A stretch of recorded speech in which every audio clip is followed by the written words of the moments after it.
This is Evolutionary Radio. This is your host, Trevor Kouritzin. As always, my co-host, Steve Smith, is joining me. Yeah, we have actually 4 people on this podcast. It's rarity that we have. I usually have one guest. We have 2 guests tonight. So first guest we have, Nick, can you introduce yourself? Of course. IFBB Pro Nick Trigili. I'm also a contest prep coach and, any type of prep coach, basically. Transformations, weight loss, everyday health. And then joining us is also your buddy and fellow IFBB Pro, Dominick Cardone. What's going on, guys? This is IFBB Pro Dominick Cardone. I'm as well a prep coach. I help everyday people as well. That's what I do full time now, thank God. I'm also on the road back to the stage, just coming from a back surgery. Thank you for having me, guys. Dominick, when are you hoping to get on the stage? Next year, 2019? Yeah, definitely. Most likely towards the end of the year. Just for the fact that, I've been out of the gym now going on 13, 14 weeks. My back surgery was 6 weeks ago. I actually just got cleared just before to go do some light training tomorrow, which is really cool. Oh, wow. That's cool. So really light. And then my physical therapist is going to go more in depth with me on that. So hopefully end of next year, I'm shooting for. What all happened? Did you throw something out training or? Basically, it was 3 herniations. 2 of the discs were bulging. And it looked like it almost exploded into my spinal canal where the nerves were. It was tight, started getting tight last year. I ignored it. That's why I stopped training early June, thinking it would go away. Early July, it really started to get bad. The nerve shocks on my back felt like a 20 out of 10 on the pain scale. Towards July, my legs weren't working the same. I just was in pain all day. I couldn't move unless I took a painkiller. So then they started taking, they got the MRIs. Doc looked at it. He goes, this isn't mild. It's not moderate. It's not even severe stenosis. He goes, your nerves are being crushed and they are going to die if we don't get the crushed discs out of there. So 3 days later, I was in surgery. It was supposed to be a 2-hour surgery. It turned out to be 5.5 hours, but thank God everything went well. Took out a lot of bone and ligament and cleaned up those discs. So now just got to let them recover before I go anything crazy, but I can do something light now. Well, we're definitely wishing you a fast recovery. Steve, you want to jump in there? Yeah, something with the nerves. That's a really scary thing because a lot of weightlifters, we can kind of pound each other to death. What doctor did you go to for that? What did you go to, a specialist or who'd you go to? Yeah, his name's actually Rahit Verma. He's out in Long Island, New York. He's excellent. He did my brother's surgery when my brother had a similar surgery when he was actually 16, weightlifting in high school. He did an excellent job. I have no nerve pain now. What kind of doctor was he? I guess you call him an orthopedic. Okay, so the orthopedic, he was the actual guy who did the surgery itself, or did he send you to someone else? Correct. Yeah, he did it himself, which was awesome. Okay. So anyways, the topic of today's podcast is site-enhancing oils. It's a very interesting topic. People are very interested in things like synthol. Nick, you actually have your own product. So we want to get in depth about that. I haven't used it personally, but I've heard lots and lots of positive reviews. Good. Before we get into, site-enhancing oils, how to use them, the differences, all those sorts of things, both of you guys being prep coaches, when would you say is the right time for someone to even consider using a site-enhancing oil? There's honestly a lot of scenarios. The number one reason I think that for health purposes, if somebody sustains an injury and they have maybe a flat muscle, let's say, or a deflated muscle, or they have a problem connecting to that muscle, that's where my product really comes in handy. If you're talking about just straight up oil, like, a synthesizer or one of the painless pumps or whatever, you're just trying to fill out a muscle, right before a show. That's like the only time I'd ever say fuck with an oil. And even then it's crucial to not really use it because you don't know what the damage is going to incur from using oil. Just put up oil, straight up oil in your body. It's not going to break down properly. They claim it has enzymes in there to help break down protein synthesis, but you really don't know what's in it. They're probably just literally selling you a bottle of cottonseed oil with a little bit of BA in it and God knows what else. And you just don't know the long-term effects. I can speak from experience of using all those types of products throughout my whole career. That's why I was so big on coming out with my own product that was actually safe to use, that actually was effective, and it was not something long-term in your body. You know, you got to think about the long-term effect. You put oil in your body, it's not going anywhere. You know, that's in your body. It's not usually breaking down as much as they say it does. And I can speak from first experience, it hasn't. You know, that's why I have atrophied arm and I have an atrophied calf. And I probably have a little bit of atrophy in my sweep, but I can't 100% prove it's from that. But it's dangerous to use. And the best part about using my product before a show is, you know, it gives you that swelling, the inflammation that you need maybe for a muscle that goes flat during prep, or it's hard to carb up and get that fullness in that body part. That's like the best part about the product. If you want to use it in the off season to maybe, you know, enhance growth in a muscle that, you know, is maybe not as caught up as to the rest of the body, it's lagging, you can use it also in that scenario. But it's supposed to mimic something like back in the 90s. They used to use a product called Escalene. I'm sure you guys heard of it. All the pros were using it to enhance their arms, their delts, smaller body parts, nothing crazy. And just to give them that illusion on stage that they're bigger than they are. And, you know, and I think that's a lot of reason why those guys were able to keep the streamlined physique, because they weren't pumping massive amounts of growth and insulin in the off season to grow, because they knew they can get so big growing just, you know, off anabolics and PEDs and working out hard and training hard. And then when it came to stage time, they could use that to get that extra little effect on stage. And it's not necessarily cheating. It's like using anything else in this game. It's like there's no rules when it comes to bodybuilding. It's whoever can perform the best that day and have the best physique. So they would use that right before they pump up and go on stage, or the week of, or however they planned it. And they would have the big full chest and arms and Terry's muscles and delts and traps. And they don't have big blown out waist. They were able to use that right at the very end and get that extra little, maybe a quarter inch, half inch, whatever it was, around their whole body. And they looked like cartoon characters because of it. And then, you know, then people want to go bash my product or anything that's similar to it. And they're like, oh, it's cheating. It's not real. Like, it's exactly what it was in the 90s. It's exactly what it was. And if you try it, I guarantee you'll say the same thing. Like, wow, this does fucking wonders, because everyone that's used it has said the same thing. You know, there's not one bad review about it. So do you think this product can be used by like just an average person that's like a gym rat, or is it something just for pro bodybuilders to use? No, I think the best part about it is that it is safe. Like, I get kids that are 18 years old, 20 years old messaging me, and I'm like, dude, if you're comfortable in injecting yourself, this is much safer than using steroids. You know, there's no PCTing, there's no hormone effect, there's no side effects. And if you want to just achieve a really good pump in a body part that you may not maybe connect with well, or be able to contract that well, or get a good pump in, or you want to just work on your arms or delts or traps or pecs, you can really focus on that. And I'm not saying go down the needle route, because I'd rather see you use this than steroids at 18. That's for sure.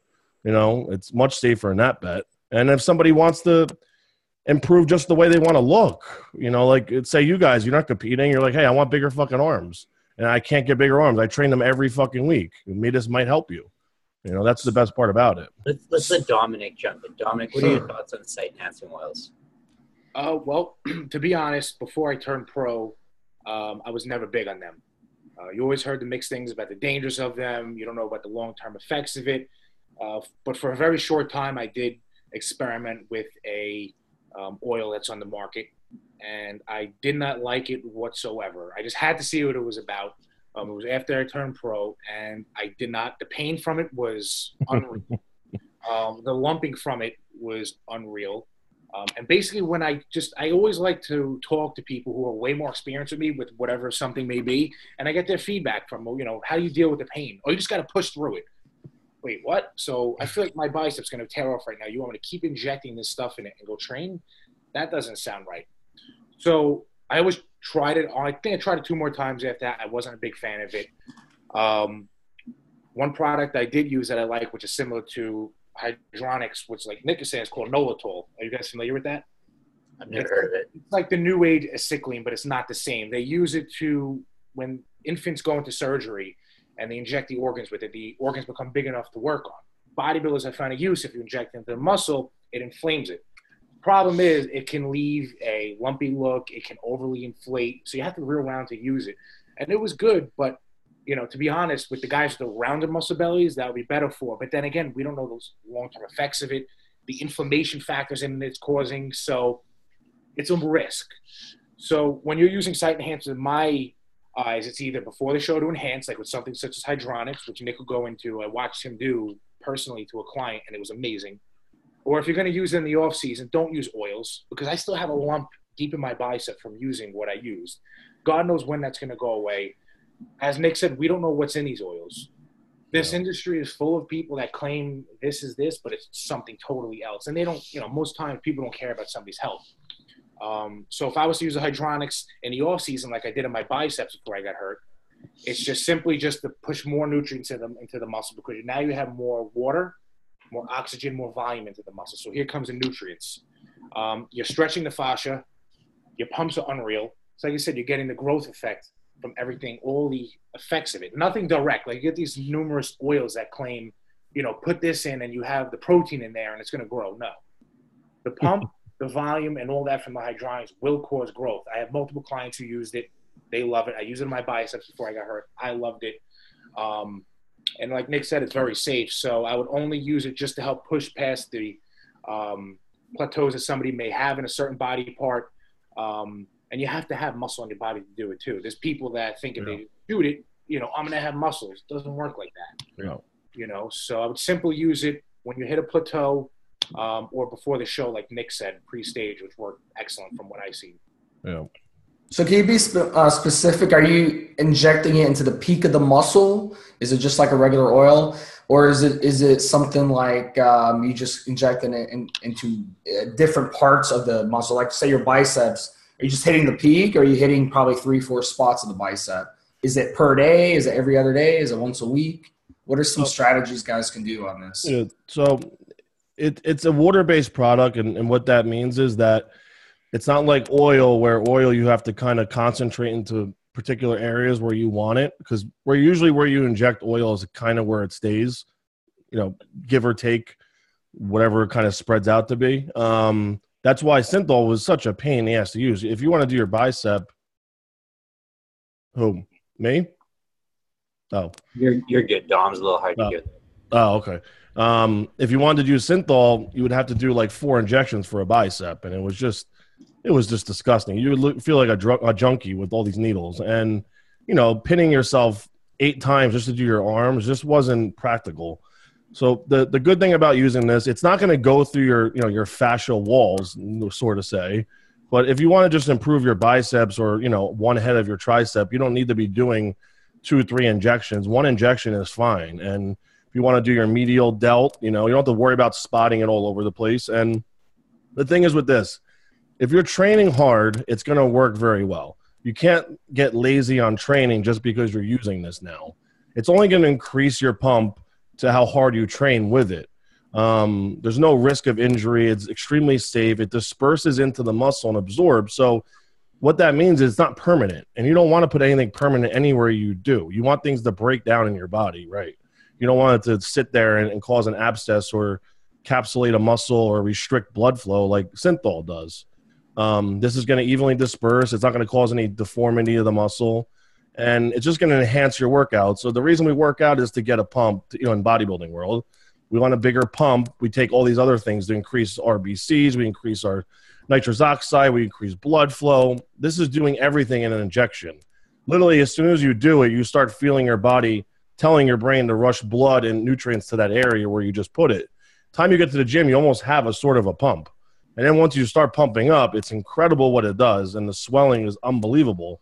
So we work out to the point of getting this pump, and we leave the gym hoping that our pump stays there for X amount of time, because obviously the longer your fascia stretch, the bigger the gain supposedly we're supposed to get, right? So your pump will pretty much stay there for 2-3 days after you do this. So therefore, a couple hours, what you normally would get, this is giving you 2-3 days of that tightness that you would get from using it. And that's the biggest part. It's not going to replace any type of gap you have with no muscle. It's not going to fill a spot up like oil would.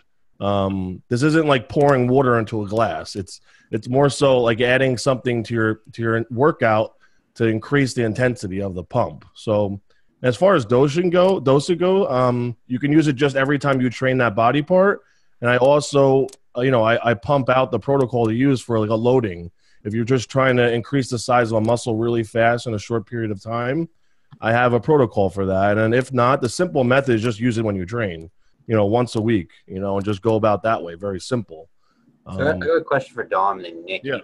You mentioned post-injection pain from using synthol. How would that, like for our listeners who have never used synthol, how would that compare to something like Test Prop or Trenace? If I had a painful test probe that injected my bicep, I would definitely take that over the pain that synthol can cause. My arm was like, felt like it was just stuck because when you stretched it, it just felt like it wanted to tear. I remember, it's awful. I would definitely take, gear pain over that, of course, within reason, but it just didn't feel right. Something doesn't feel right. And why does it, after you keep stabbing this muscle, that it goes away? Are you messing with the nerves in there or something? Like, we don't know. Like, how does this compound just stop hurting after multiple times? And then here you have this inflated muscle and just stabbing it. So something just didn't feel right, but that's definitely pretty harsh with the synthol. Yeah, and your pump's never the same after you use it on a body part. It's never the same. No, it almost is like when they put the oil in there. Like I said, I always use my biceps are one of my weaker body parts aside from my chest. So when the oil was in there, yes, did it feel full? Yeah. But it felt like it was being clogged. The blood flow wasn't there, and it stood like that for a while.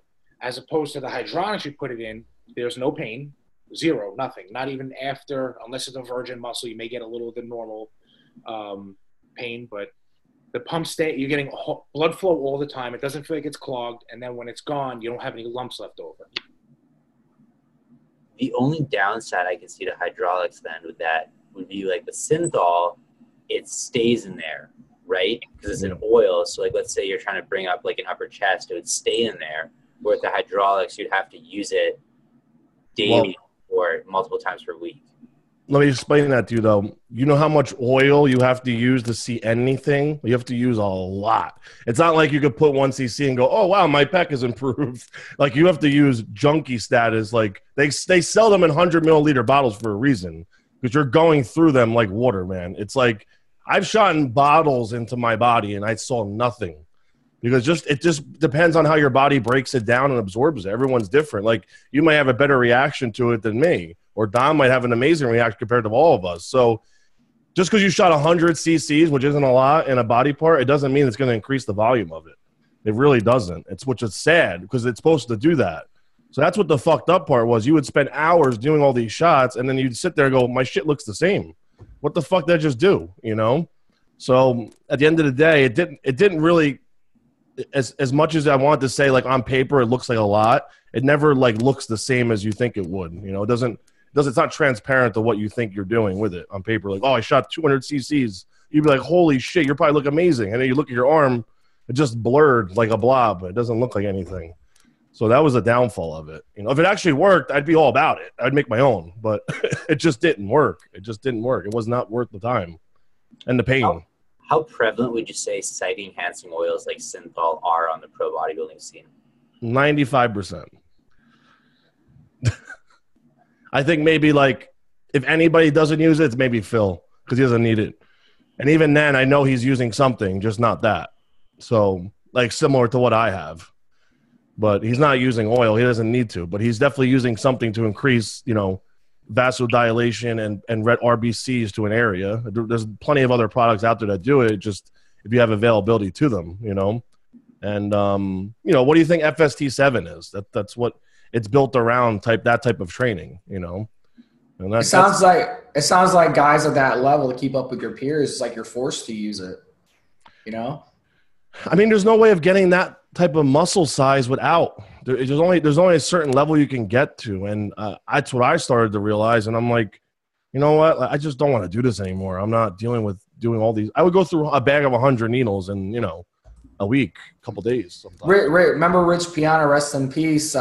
Looking at his videos, how much oil do you think that guy was on? Well, he had the PMAA in his arms and chest. That's what they use in the women's, the asses. He got it done in his arms and his delts and his pecs.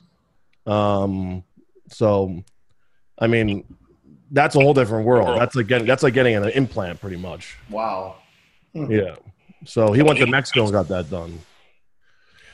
But You know, that's a whole nother level, though. You know, that's cheating. I mean, that's not that's not bodybuilding anymore. When do you think, you know, guys at the top national level seeing the pro bodybuilders, when do you think they're getting into, you know, SEOs? Do you think they're doing that to become pro, or do you think it's the pros are doing it to become a top pro? Dom, you can go first. Okay. Can you guys hear me good now? You're a little bit better, yeah. Okay, cool. Just if I need to turn it up, just tell me again. So coming up in the sport, I was always naive to a lot of things. Oh, they don't use it. Only, you know, none of the best pros use it. Nobody in the top national level uses it. You know, you get all that. But getting to know people and learning, you know, a lot that goes on. Mostly almost everybody uses it. On the national level stage, it's become big. It's bigger than ever. I think it's due to the popularity it grew on YouTube from certain people. Yeah. But it's being used all over. I mean, national level stage, pros. Before, from what I was taught and the stories I've heard and people I've met, it was, you know, you turn pro and then, you know, you maybe start to use it when you plateau. But now it's on a level where even people on the amateur level are using it at the regional shows. It's very widespread, which I think is, you know, not needed, but it's out there. No. Talk to me about, you know, when people think synthol, probably the first name that comes to mind is Greg Valentino. And then you have other, you know, top pros who are using these drugs and their physiques aren't distorted. Why do some people have like that weird lumpy look to their muscles from using synthol, and other people, it looks great? Well, the number one problem I think a lot of these amateur guys run into, they're using shit gear. And a lot of the gear they're using is probably lumping on them, causing the same effect that like maybe a site enhancement would. You know, a lot of these kids are buying really cheap stuff now, and the quality it hasn't gotten better. It's just only gotten worse. And they're shooting these bottles of test and bottles of whatever they think it is into their body, and it's not breaking down anymore. You know, their bodies don't have that clean, dry, crisp look to them. You could see basically wherever they've ever shot a shot before. You know, and, you know, they're losing striations. They're losing separation in muscles. And you rarely see guys come on stage like looking, I don't know if you remember like Cody Montgomery when he turned pro. He stands out in my mind. He's like a chiseled piece of stone. You know, you could see every striation, his delt, his chest, everywhere. You know, every muscle, his brachialis, his fucking forearms, every muscle in his quad, because, you know, he wasn't probably loaded up in garbage gear. Same with Dom, like when he turned pro, very young physique, but wasn't blurred out and not separated. His quads looked like a mature 30-year-old person's because he's not shooting them up, you know. He's not putting all his gear in his sweeps to compensate for less muscle. And I think that's the major problem. And then on top of it, you know, you had people like Boston Lloyd publicly show everything he did, which was nonsense. And I love Boston as a friend, but as far as a marketing campaign goes, he hit on the head. And he taught all these kids how to do fucked up things with their body. But, you know, that's the world we're in now. We advertise everything we do, and the downside of that was that he didn't care at the time because he was young, was all these kids now just not training as hard and shooting the hell out of their body parts. And they're not at that point yet in their career where they need the extra, you know, kick. They don't even have any muscle to begin with. You know, they have no foundation. And then they start doing that, and it just sets you backwards. It doesn't ever put you ahead doing it too early.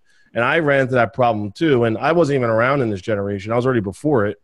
And I started using it very young because I had very aggressive people around me when I was young and coaches.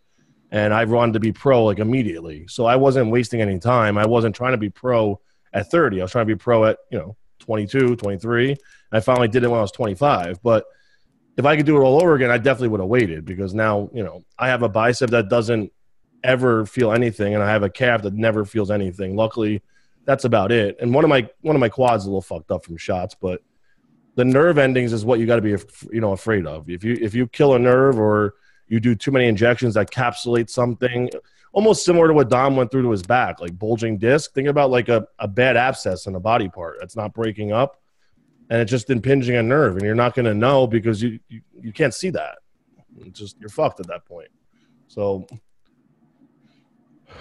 Dominick, what do you think these top pros are doing then? I mean, like, you can get pharmacy grade tests, DECA, Anavar, things like that. But what about things like Trent, where you can't get pharmacy grade? Do you think they just have like a very good underground lab hookup? What do you think they're doing? Here's my thoughts on that. So before I go into that, to expand on what Nick Nick said about the quality of gear. Today, yes, you get these blurred looks. You get a lot of times somebody that looks like they're using synthol, and believe it or not, they may not be, because like he said, they have this thing in their head, my gear is good if it causes me pain. And if it's causing inflammation, I'm going to put it in this body part and until it shows. We've seen it. We go back and forth about clients and stuff, and the stuff we've heard and seen is unreal. Yes. So this isn't just made up stuff off the top of our head. Yeah. In terms of what the pros are doing, even the amateurs, I mean, with the non-pharmaceutical stuff, it all comes down to how the underground brand is making it too.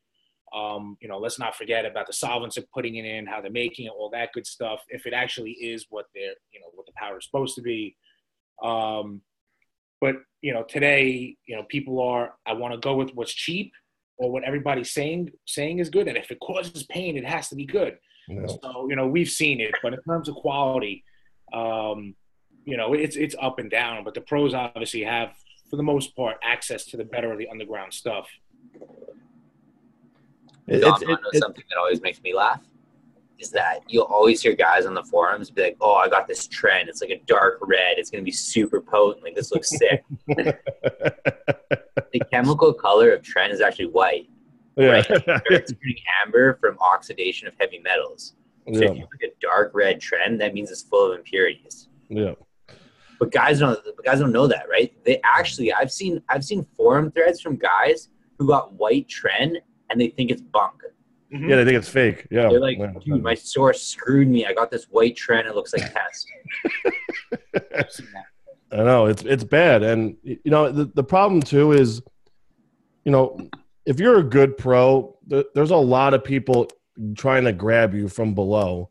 And there's a lot of people who have really good connections for really good stuff. And I saw it firsthand when I turned pro, and a lot of people start trying to, you know, get your business, get your name on their product, and you have people from all angles trying to get you to use their compound agency or their friend that has a hookup somewhere, and it doesn't really do anything. It's very weird. It doesn't do anything for them or anybody else either, because you're not disclosing that to anybody, but they just want to know that mentally, like, Phil Heath's using my gear, you know, or whoever it is. So you get a lot of opportunities to use good quality stuff for some reason. You know, if you're a good pro and people have a lot of, you know, there's a lot of pump behind you and ambition and like, you know, everyone's talking about you. All these people come out of the woodwork to try to help you. And these opportunities are put in front of you, and whether you want to use it or not, that's up to you. But that's where I think a lot of the difference is between the pros and the amateurs. The amateurs don't have these opportunities in the network available. But when you turn pro and, you know, you're in the scene and you're around all these people like I have been for the last, you know, 15 years, like, you meet a lot of people who have big connections to certain people who have, you know, grade A stuff. And all they're trying to do is help you. And obviously you still got to pay for it and everything, but those doors start opening for you just like anything else in any other, you know, other part of the world or wherever you do. And it comes very available. I remember when I turned pro, I had everything was farm grade. Like, there was nothing I didn't use besides obviously like trend and everything else that's not farm grade stuff. But I had everything, you know, top-notch stuff. And I'd used literally a quarter of what I was using coming up because the stuff was actually legit and real. And, you know, that's the big difference. And then, you know, once you have those doors, it just, you got to train hard and eat good, and everything works very well at that point, you know, especially if you have good genetics to turn pro as it is. So how can you possibly get farm grade though? Because every pharmacy has inventory of all their stock, right? So if 5 bottles of test are just go missing, they'll know. So are you buying stuff from someone that has a prescription, or are you importing it from places like Poland where it doesn't have the same laws and regulations? A lot of stuff is stolen. I you know, many times I knock on wood, I've gotten people's scripts with their names on them still, and their kits with their name on them, and, you know, literally in the bag they're supposed to get delivered in. And, like, you know, that's how I got a lot of my stuff. It was probably stolen, to be honest. I mean, unfortunately.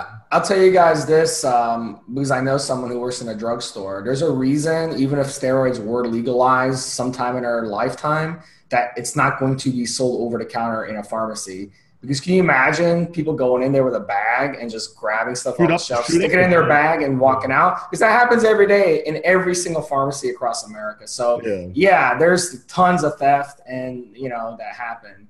And I don't think people grasp that when it comes to steroid legalization. because these people think that steroids, even if steroids are legal, they're going to be, sold at Walgreens. It's just not going to happen, guys. No, I know. That's another thing. Back then too, there was a lot more labs though, like the Watson, Anavar, like you rarely see them anymore, and God, Dom, I don't remember all the names of stuff, but like those pharmacies are closed doors now. They're not even in business anymore, and they were a lot more popular back then for some reason. And now like big pharma's got compound agencies everywhere now opening, and that's the biggest problem. Even your ordinary medicine is generic crap that CVS buys from somewhere. They source it from some shitty compound because they buy it cheaper, You made a point of that because you ever buy like a cough medicine, the name brand versus the CVS brand, but the CVS brand, they're the same ingredients, but it doesn't do shit. Nothing. There's nothing in it. I don't get it. It doesn't make sense. That's amazing. No, I never buy store brand shit. It's always garbage. Always garbage. So that goes with regular prescription medicine, and people don't understand that. Like I have an Adderall and Xanax and all this other stuff I fill all the time regularly because I take it, and I once in a while get generics, and I'm like, nope, I don't want it. I don't want that crap because I don't know what it is half the time, and they don't care either. They're just putting your pill bottle and filling it up and send it out because 9 times out of 10, no one cares, and they're getting it for probably a quarter of the price what they usually pay. So it's fucked up. That whole industry is fucked, really fucked. So that's the scary part, I think, Dom, we know SEO usage is definitely prevalent in bodybuilding. What do you think about classic physique and men's physique? Do you think those guys are using it as well? I haven't really heard anybody on the physique level using it yet. But the classic level, it's coming. It's coming. We have yet to really hear about it or see it. There's this assumption that classic guys use less because they have less of gear because they have to make a weight class or something like that. Well, for the most part, most of them are using just as much as the bodybuilders. So what's going to stop them from using anything else in the arsenal, such as, there's SEOs or GH, insulin, any of that stuff. So it's going to come out. I'm sure there's guys using it. I just have yet to meet anybody that's using it. But all the gear and all that stuff is definitely being put well to use by them. Nick, tell us a little bit about your hydraulics product. And then I got some listener questions for you. Yeah. So basically what, we're saying, we keep saying the name hydronics. It's made of hyaluronic acid, which is a collagen-based product, which is, collagen is already in our bodies as it is. What it's basically doing is it's increasing the size of the cell of the inside the muscle, and it's expanding it like 5,000 times the size so that it can endure more, absorbing more water, fluid, and blood in the muscle cell itself. So that's what's causing the swelling effect. That's basically all it's doing, and anything after that is going to be achieved from your workout. How hard you train, how well you stay hydrated, which is a huge factor in it. How well your nutrition is, how well you prepared for that workout that day, and everything else on top of that just going to increase the effect of my hydronics product. I get a lot of people disappointed, like, hey, bro, I didn't put 2 inches on my arm like you promised. Like, I don't claim to put anything on anyone's arms until I say you've done like a full round of what I've told you to do, and that's broken down on several videos that I put out. And I don't claim to say you're ever going to get 100% that amount, but I guarantee you could definitely increase at least 1 inch, most people, on your arms or whatever you're trying to increase if you do this protocol I show you. And that's a long-time thing. It's a long-term thing. It's not something that's going to happen within a week or two from 5 bottles. And that's the biggest problem I have trying to explain it to people. This is something that you sign up for as an extra thing, like an extra oomph to your workout, just like you buy a pre-workout or maybe I don't know, any type of like addition product to your workout. It's just going to increase the intensity of the workout. It's going to help you achieve the goals faster. It's not going to replace anything that you don't have. Like, you can't go in there having a 15-inch arm expecting to have a 20-inch arm after you use my hydronics. It's just not going to happen. Sounds like something else to add to your arsenal. Basically. Yeah, exactly. It's just another weapon to add. And the biggest part about the best part about using this stuff is something that you can use it long term. You don't have to cycle it. You don't have to like PCT. It doesn't affect your hormones in your body. So you can use it just every week before workout and have a better workout from it. And obviously doing that, it's going to, in long term, it's going to have better effects on your body and you're going to see results faster. That's the reason why we use steroids, to enhance our bodies. We're just trying to enhance the workout now. And if you get a better workout from it, I think it's worth every dollar. You guys, everyone buys these pre-workouts and this and that, intra that, spend God knows how much money a month on that, but they won't take something I guarantee will feel instantly as soon as they use it. Like literally as soon as you put that needle wherever you fucking put it, you're going to feel it working. And it's guaranteed. So for the amount of money I charge for it, and someone charges $60 for a pre-workout, $40 for a pre-workout, and you just get cracked out on it. I just, the 2 and 2 just don't, they don't equal. And I tell people this all the time. Like, there's nothing on the market that's going to get you from like 0 to 100 faster. You have to put the time in, even with steroids, growth hormone, insulin, anything you want to fucking use. Nothing's overnight. And none of these kids have patience anymore. And they just want everything to be overnight success. And I'm going to have my perfect body next week. And it's not for that. It's just to add to your arsenal, like you said, and have a better workout, and that's it, And so our listeners want to know if you could tell us, where can they learn more about this? Where do you sell it? And can you give them an idea of how much this is going to cost, like, per month? Yeah, so I have on my YouTube channel, I have about 4 videos breaking down everything. On my Instagram, and I have an Instagram for it, it's Hydronics H2O. I release the protocols. I release how to use it, how to mix it. Everything is out there in public. You don't have to worry about like having anything that's not known or not any side effects you're going to be unaware of. Everything is out in the open, how to use it properly. And then on my website, I can't publicly put videos of myself injecting myself on YouTube. That won't last. So they're actually on my membership section of my website and my forum, and I break down how to inject every body part. And I go through it with you, and I actually do it. And I explain everything in great detail. It's on my forum, my website. It's forum.wc-trainers.com. As far as buying it, you go on right on the website, hydronics-h2o.com. I have a special. The 10-pack is $300, so it's about $30 a bottle. There's 5 for $170 or 2 for $70, I think. Yeah, 2 for $70. I tell people, just buy the 2-pack first and tell me what you feel. And I guarantee after you just try it one time, you're going to be like, wow, I got to add this to my arsenal, It 100% is what I say it is. And there's no like, oh, I have to try it a couple times to feel it. No, the first time you do it, you will feel it.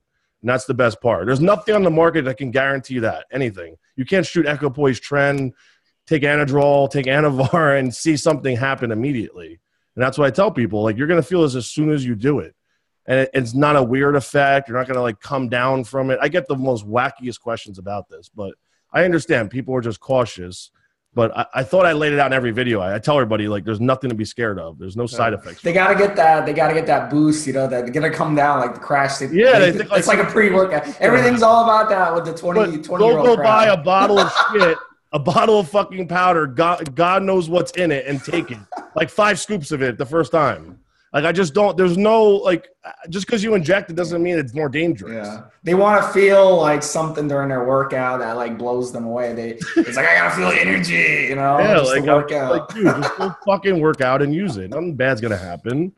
It's crazy, though. And there's a couple of products out there that want to be mine, and they were out there before mine, but none of them are actually the way – they're not sold to you the proper way. They have other products in there to give them an extra long shelf life. Mine, you have to obviously reconstitute it once you get it with backwater, bacteriostatic water, because if I sold it to you mixed already, there's no shelf life.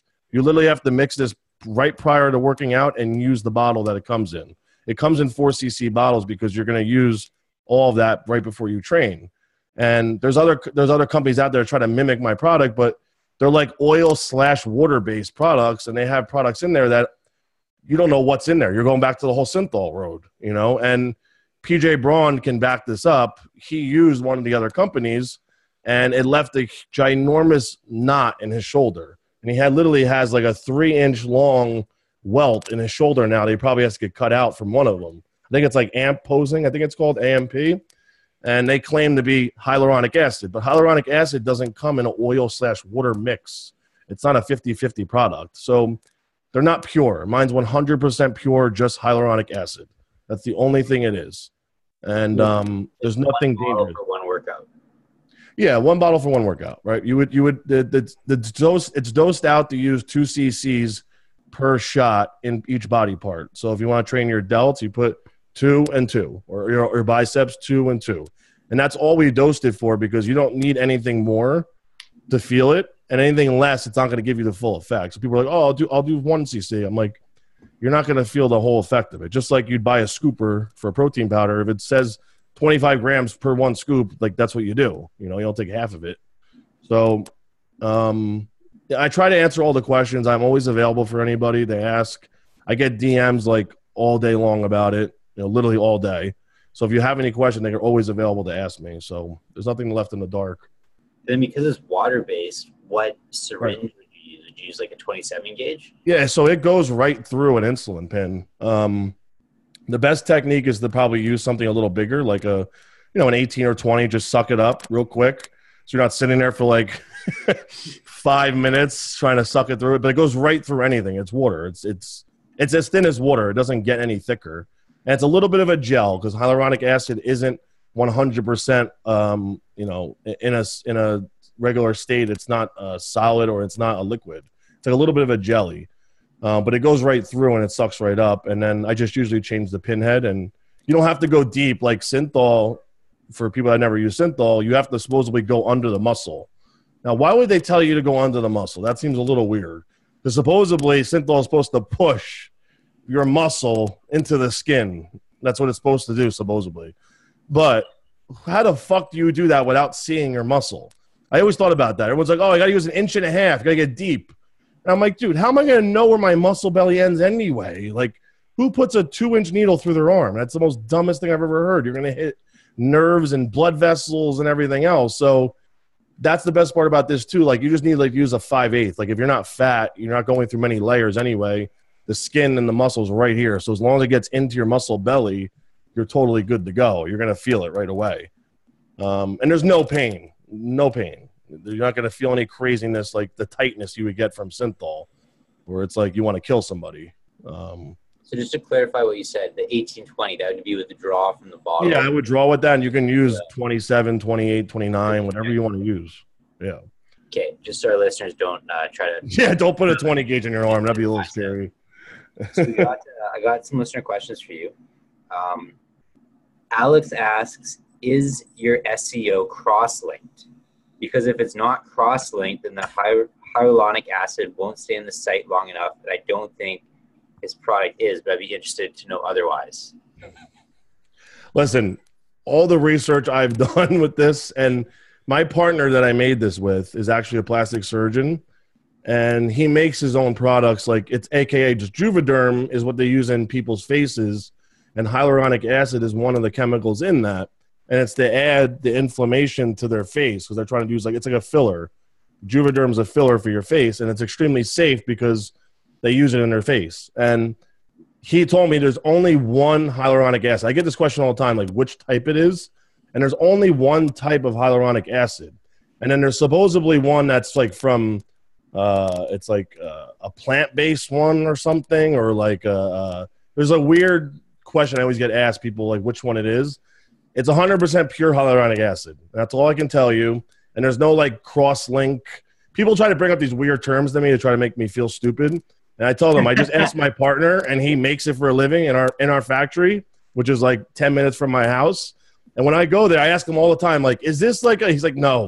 He's like, just stop asking these questions. They're not real. And I'm like, where are people getting this information from? He's like, dude, the fucking internet, everyone believes what they read, and there's forums on there. I've seen on the threads about all these different hyaluronic acids supposedly on the market for sale, and you can buy like the powder and make your own. And I'm like, dude, that sounds like a disaster. Like, because it's obviously not ready to shoot into your arm hyaluronic acid, just like the same thing what I have. Like, if it was that easy, then everybody making it. It's not that easy. It's got to be manufactured properly. So I don't know about the cross-link, about, to get in touch with Batman Signal. I don't know what the fuck he's talking about. Mike asks, assuming the client is on gear, wouldn't an aromatase inhibitor dry out the muscle that was shot with the hydronics, since AIs pull excess water from the body. Tom, you want to answer this? Yeah, Dominic, you go, and then I'll clarify. But I do have a follow-up question on that. Okay. Well, no, an AI will not affect the hyaluronic acid at all. It's totally different. We use an AI to block estrogen conversion, get estrogen water out, fat deposits, all that good stuff, whatever. It will not affect the hyaluronic acid whatsoever, because if we were able to draw water out of the body like that with anti-estrogens, then why don't we use them as diuretics for shows? Yeah. So no, it doesn't have any effect on that. And I can say that because Nick has shown me multiple very good pros who are using it, and they're real close to a couple of shows, and it's not affecting it at all. So it won't have any effect on it. Yeah, hyaluronic acid, and what we're doing is intracellular water, which is within the muscle belly. It's like a pocket. And like within that muscle belly is, the cells. So within those cells, it's expanding them inside your muscle tissue. So like people are talking about, they're talking about the water that's between your skin and your muscle. It doesn't dry you. It doesn't suck water. Like they don't really understand the anatomy of the body, so they can't really put it into like a visual. But every muscle belly is like its own little bag, right? Essentially. And yeah, so basically you have intracellular and extracellular water. Right, exactly. Intracellular is the water inside your muscle. Yeah. Extracellular is the water in between your muscle and your fat. Yeah. That doesn't touch that. That's nothing to do with hyaluronic acid. Yeah, so like extracellular water, that's what hides muscle definition. That's what you want to get rid of. That's diuretics. Water, that's what you want. That's what's inside your muscle. Yeah, and then the estrogen is going to block, obviously, fat tissue and fat deposits, and that's what doesn't stop water from being in your body. But our listeners, they come up with the craziest thing. No, it's a good question though, because people ask if they can inject it into their waist and they want to like pull water from their waist. I'm like, please don't do that. Please don't inflame your waist, your abs with that will not be pretty. What else we got, Trevor? Tell us a little bit about yourself. Tell us a little bit about what's next for you. So, I don't know too much about you. I know you're a young pro. I know you really exploded on the scene, then you got injured. Are you basically, what's your first show you're planning for 2019? Well, I turned pro real quick. I turned pro when I was 21 in 2014. Nick has heard the story 10 times already on our show. Sorry, Nick. 2014, I turned pro. I won the heavyweight class at Nationals. Took some time off. My house burned down in 2015. Got back to it. Competed in 2016 at the New York Pro. But unfortunately, at 6 weeks out, my mom went into a coma. She was dealing with leukemia. I lived in the hospital for the prep. She died 2.5 weeks out to 3 weeks out, and that was a disaster. And ever since then, I didn't know when or if I would ever get back to bodybuilding because finances were bad. My mental state was definitely bad. Physically, I was just on and off bodybuilding. I tried to come back multiple times. However, but as of last year, I've really been pushing the coaching business. I realized the potential it has. I put my mind to it. Me and Nick have been friends for years. Earlier this year, we linked back up, and he's been helping me tremendously with business and whatnot. We linked up for the YouTube. So life is good now. Finances are doing good, thank God. My business is going good. I've been planning for more longevity. The only thing that was holding me back in the comeback this year, like you said, was the back injury. I just didn't expect it to be bad enough to where I needed surgery. So I don't have a target show at the moment. I know it will be at the end of next year somewhere. Right now, like I said, I'm going to start weight training tomorrow, very light, which is cool. And whatever happens, happens. Usually I pull together pretty crazy transformations. So whenever I come off everything and give my body a break, I explode bigger than ever the next time. So you're only what? You're what, 25, 26 now, right? Yeah, I'm 25 now. Okay. You seem very mature for your age. Is this all this like disaster that's happened in the past few years really? Don't believe it. Don't believe it. Oh, really? Just kidding. No, you know what? Ever since I got into bodybuilding when I was 15, all my friends were older since then. When I was 15, 16, my friends are 24, 25. I was in the gym training with them. And I guess, plus two is the way my parents raised me. I've worked since I was a kid, doing construction with my dad. We always were raised, I guess, old school, so we had to mature a bit quicker. And as I said, my friends were older. And then when everything bad happened in my life, which was a lot, I guess I had to really step up to the plate even further. For the young guys listening to this show, Dom, you turned pro at 21. That's very, very young. What do you think was the reason for that? Do you think it was genetics? Do you think it was work ethic? To be honest, it's a combination of everything. And by everything, genetics definitely played a part. Humbly speaking, I did pretty well in all the shows I did since I was a teenager. My work ethic, when I put my mind to something, it's 200% or nothing. So when it was time to buckle down, I gave everything. So combine that with good genetics. I turned pro at 21. And on top of that, too, what I want to stress to the younger viewers is, too, I wasn't 100% year-round since I started. I took time. I made sure I come off everything. I got my blood work done. I enjoyed life a little bit as well.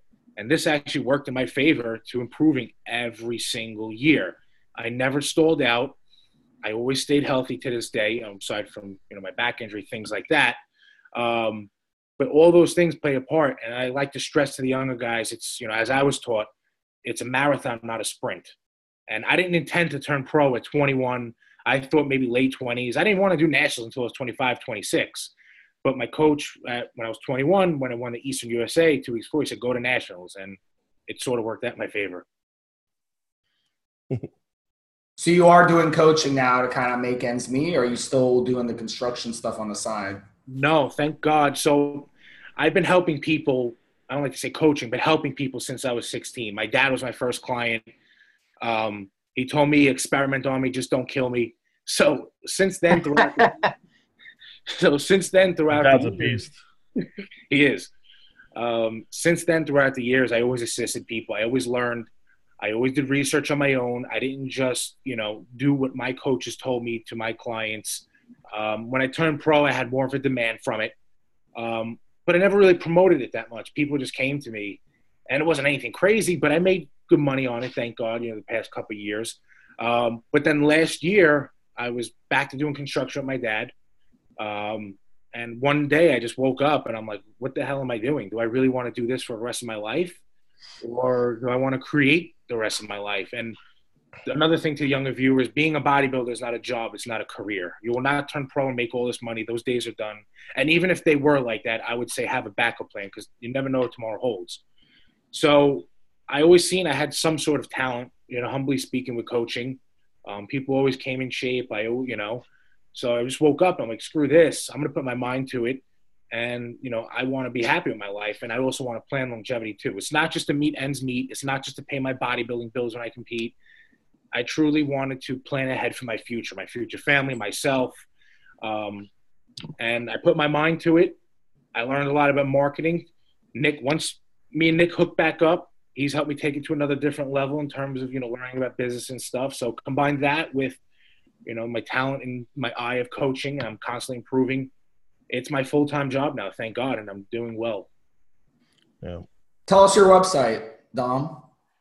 You can find my website. It's www.cardonenutrition.com. And I like that New York accent, the way you said it, Cardone Nutrition. There's a lot of Italians up there in New York, huh? Oh yeah. Not many, huh? It's a minority. We're fading now fast. You're coming down to Florida. You guys are all fleeing. I want to come down to Florida soon. I hate it here, dude. It's miserable. Is that where you are? I'm trying to move to Florida next year. You're still in Canada, right? Yeah, man. I'm up here with the polar bears. Man, life's good in Florida. I went kayaking, beach, island. Had a whole island myself. Yesterday I went to the Dolphin game. Longest game in sports history. Over 7 hours at the stadium. So that's life. South Florida life. So come on down. Yeah, you'll love it down here. Imagine if you had a babysitter for that game. And that's how a lot of people had to leave because they had babysitters. So they had lives. I have no life, so I could stay there all day. It don't matter to me. I just got my cat over here, and you got your dog, right, Nick? We saw Nick's dog. He's got a little. My dog goes everywhere with me. He's like a little Boston Terrier, right? French bulldog. French bulldog. Okay. Yeah, I brought her to North Americans with me too, so she was there supporting. Dom, are you single? No, I have a girlfriend. What are your thoughts on? Because I see a lot of young guys trying to become pro at a young age, did you have a girlfriend helping you that whole time, or were you doing everything on yourself? To be honest, I've had girlfriends since I was a teenager. I hope so.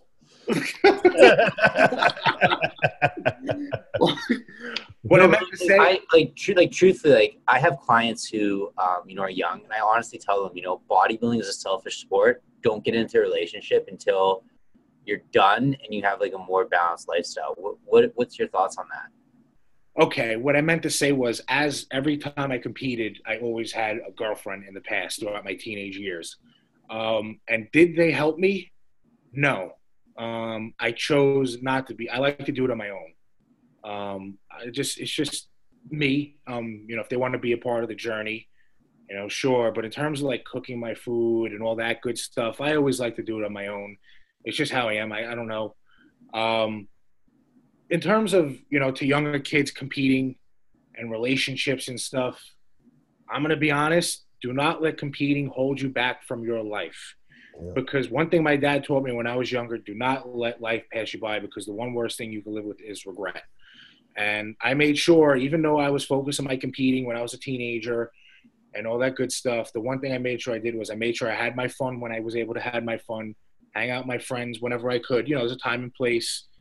Meet girls, all that good stuff, because next thing you know, you're 25 or 30 and you look back and you may not have much from bodybuilding. And, you missed out on family time, friend time, possible relationships. So my best advice to expand on that further to younger guys about relationships and bodybuilding, don't run from it and say because you're competing, but how can you fit it in? Bodybuilding is a hobby. It's a part of your life. Make it a part of your life. Don't make it your life. If you love somebody, you'll find a way to balance everything together and not be nasty to them. I believe in that. Because there's actually one person who is a very good example of this, and it's my father. He never lifted a weight, never anything until he seen me first compete. He started off with a diet, said a couple weeks later he wanted to compete. Next year he was on stage winning his class. And throughout all this, I have two brothers and a younger sister, so there's four of us, and then my mom when we all lived together. And he worked 6 days a week, usually 6 to 7, depending, 10 to 12-hour days. And he always found time to talk to us, always never got nasty with us. On Sundays, he would cook us the food that he wanted to eat. So there's no reason why somebody can't have a life and do well in bodybuilding and have relationships. So don't let that hold you back, guys, because if you truly care about somebody and this, you would make it work. Yeah, I think I can add to that. The number one thing people don't understand is like there's very, very, very few people that are going to make it in bodybuilding. So usually the odds of you getting a career out of this is very slim to none. It's probably never going to happen. You have a better chance of probably winning the lottery.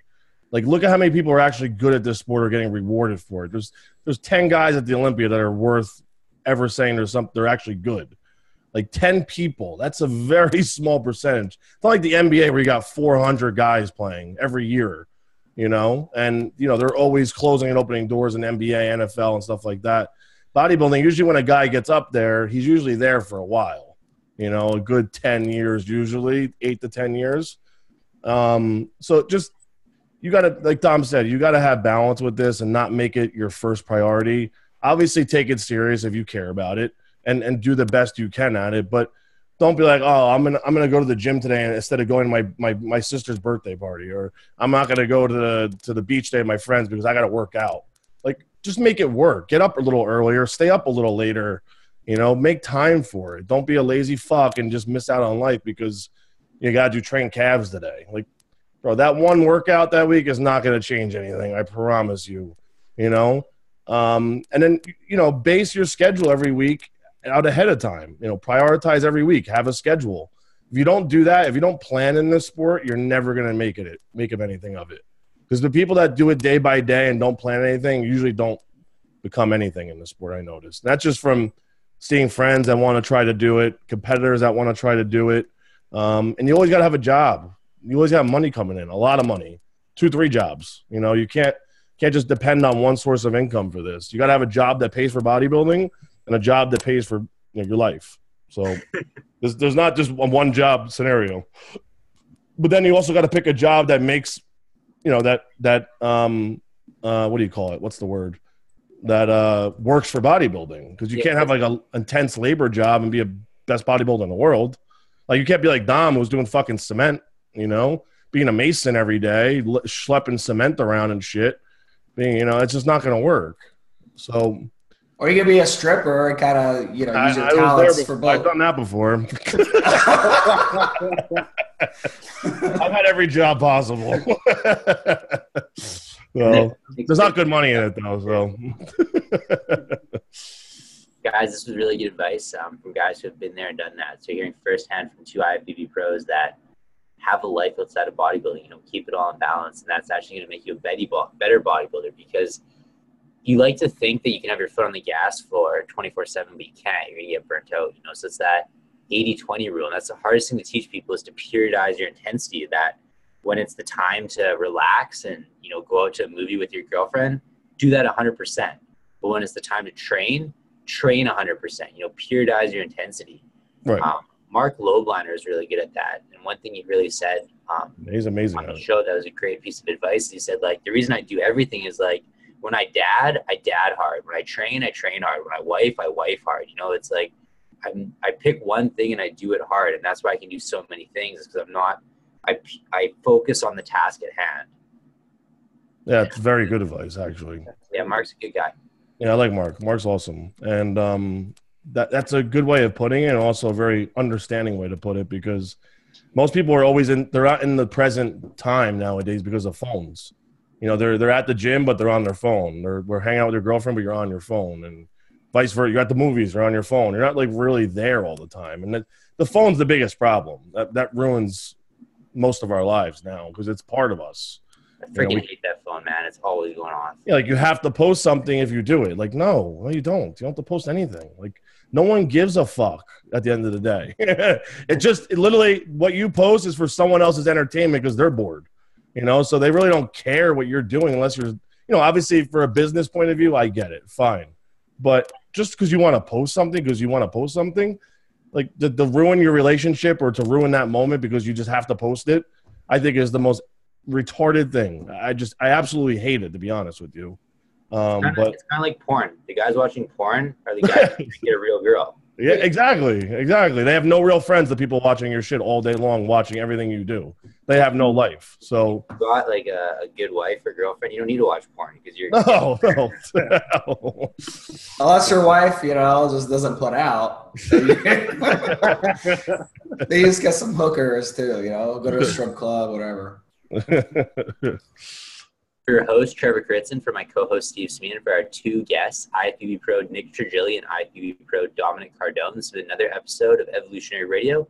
Live your life, look good doing it. Thanks for listening.